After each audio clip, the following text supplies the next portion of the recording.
السلام علیکم ٹاٹھو بچو 8مہِ جمٲژ باپتھ کٲشُر عنوان چھُ یتھ ریٚشۍ وارِ وٮ۪تَستا رٲچھ ٹاٹھو بچو کِتاب کھُلٲیِو صفحہ نمبر چھُ 63 یتھ ریٚشۍ وارِ وٮ۪تَستا رٲچھ أنٛدۍ أنٛدۍ بال وُگنے تھزکارٕ یتھ ریٚشۍ وارِ وٮ۪تَستا رٲچھ بنہٕ رٔٹۍ رٔٹۍ پتہٕ وَن یارِ یتھ ریٚشۍ وارِ وٮ۪تَستا رٲچھ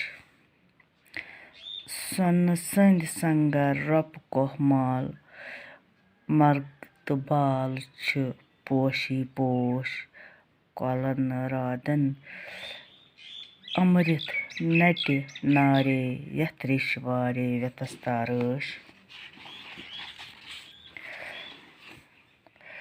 سۄرگہٕ ہوا پران انوارے تھو نا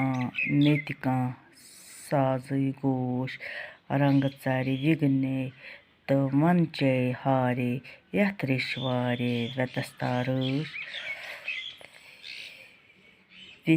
ویٚتھِ بٔڑۍ بٔڑۍ درٛامٕژ اَشہِ دارے لاران تھو ناد دِیے اَسہِ گوش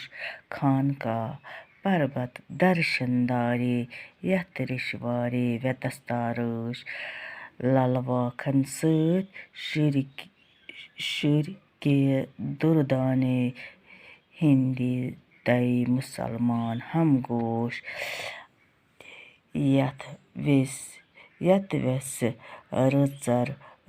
رٕژرٕے تہٕ پتہٕ مےٚ پیارے یتھ ریٚشۍ وارِ وٮ۪تَستا رٲچھ یتھ مارِ منٛز کس پرٛٮ۪تھ أکِس ٹارے راز تہٕ بادشاہ تھٲیِتھ گوش للتا دٮ۪د بیٚیہِ بڑٕ شاہ گارے یتھ ریٚشۍ وارِ وٮ۪تَستا